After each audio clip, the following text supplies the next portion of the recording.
Hello there everybody, welcome back to my channel. I do hope you're having a good day and welcome back to another video.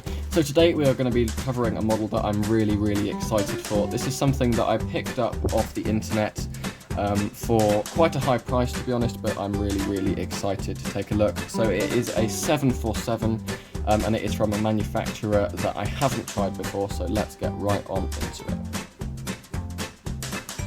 Now, I think I'm going to leave this brand nameless today because it's really just about the model, but for this model I did actually get charged the whole price of £190 plus shipping. Yeah, that's quite a steep price, let's be honest, but I'm hoping that this is going to be absolutely worth it. So, without any further ado, I believe this box, yeah, it's sort of already open. So I am going to take a look and we'll unbox this model. Okay, so it doesn't appear as though there are any internal packaging whatsoever. That's not great for the structure of the model, but I suppose it does mean that we can get straight into the Pride event. Okay then, so here we are, the 747. Now I did actually order this in the British Airways colours. It does appear as though they've sent me the Spirit Airlines version. Of course, this is rather more yellow than you would expect. That's a little bit of a shame, I suppose, but I suppose, you know, shipping these days, you can't really be too sure what you're going to get, as of course you're buying it off the internet at the end of the day. But I have to say, immediately, quite like the Gemini Jet BAE 146 that I covered in last week's video, I'm immediately struck by the quality and the sort of the plethora of features that this model has to offer. So what I'm going to do is I'm going to take a look over this model as normal, and then we're going to come back and we're going to show you all of the details, and I'm going to give you my honest thoughts as to whether you should pick it up. So then, the British Airways / Spirit 747. Now this is quite the interesting model. Now I'm going to start at the front as I usually do, so I'm afraid it does appear as though the cockpit is slightly distorted at the front. If you take a look straight on, yeah, that is slightly over to one side. Perhaps that is a little bit of a moulding problem, or maybe it does appear as though quite a lot of these details, although you can't tell in most places, you know, with the quality of the windows going along the side, it would appear as though these have been hand applied despite what the other details would suggest. So yeah, perhaps those cockpit windows aren't perhaps very good. But actually, taking a look at the front, they have, the manufacturer has decided to fit the black nose as opposed to the yellow one that Spirit would normally have. So yeah, that's a little bit of an interesting design choice, and it does sort of appear as though that's been cut off a little bit at the front. Perhaps this aircraft is just having its radar repaired at the moment, and so doesn't actually have its nose cone on altogether.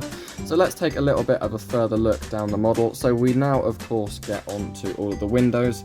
As I said a moment ago, these are really straight and really high quality pieces, so yeah, that's all been applied really well. It does appear as though the manufacturer has also taken into account some of the other details. We've got some cargo doors, for example, so we've got a front one and a rear one.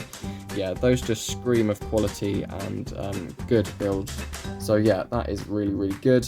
The wings on this model are actually probably the least impressive feature. Yeah, I'm not really particularly taken with those at all. As you can see, actually the manufacturer has even actually put the wrong winglets on the ends. Those have the Swiss logo on, and so yeah, that's not particularly good. I mean, all of this detail is just a bit fancy, isn't it, really? Kind of unnecessary, and I get the impression that that's where quite a lot of the budget has gone, and it's just a shame that more of this budget didn't go on the fuselage, because let's be honest, these wings aren't exactly very good at all. However, it does appear as though the manufacturer has indeed decided to save costs by not giving us the fourth engine. I suppose that's sort of quite a nice thing for them to have done. Yeah, I suppose, you know, manufacturer's prerogative. At the end of the day, you are at their mercy, and if they feel that they want to make their model cheaper by simply not fitting one of the engines, then you know what, fair enough, I kind of support that. In terms of landing gear, these are really nice, high quality pieces there.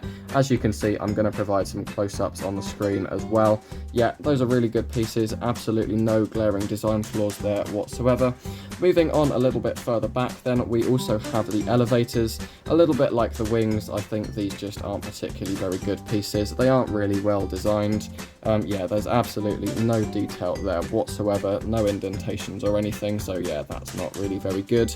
Moving on to the tail, now this is an interesting thing actually about this aircraft. I don't remember the 747 having organic matter sticking out the top of the tail. Yeah, I'm not entirely sure. Perhaps I did indeed miss that. Yeah, I don't know. And the manufacturer, they also appear to have omitted the Spirit logo. You know, now that is sort of, I suppose it's not huge in the grand scheme of things, but it would have been nice to see that. All the same though, you can see plenty and plenty of detail around the back there, with the sort of the rudder coming out of the back of there, very visible and certainly there. So yeah, this is sort of quite an interesting model. And we're also taking a little bit of a look at some of the fan detail. Yeah, I mean, it's sort of okay. I'm not particularly impressed with that, if I'm honest. But yeah, I think this is probably a good lesson. Alright, I can't do this anymore. Look, alright, I lasted quite a long time. Yeah. I think it's fair to say that this is the sort of video that in your head sounds brilliant, and then when you actually execute it, it just turns into a car crash. Yeah, happy April Fools.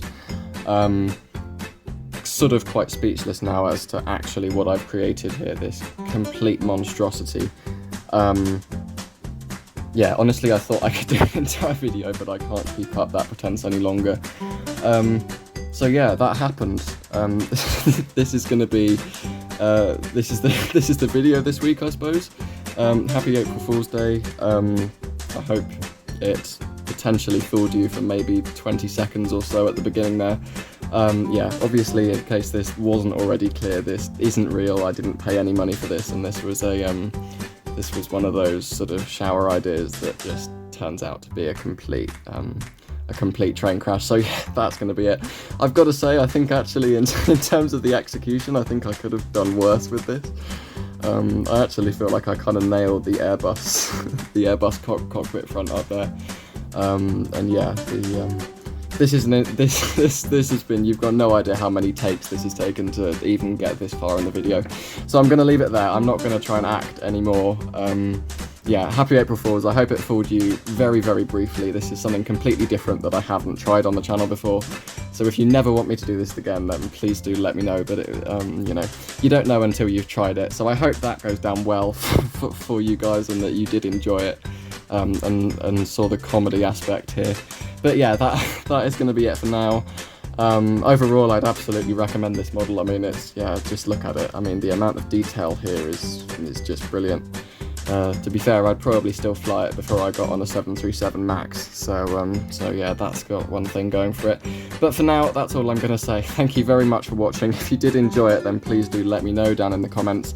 And you are perfectly welcome to ridicule me down there as well. Normally I don't like to see negative things in my comment section, but you know what, you guys go to town this week, because it's just yeah, I deserve it this week. So for now, I'm going to say thank you very much for watching, and I will see you next week for a hopefully much more normal video. Alright guys, see you later. Bye.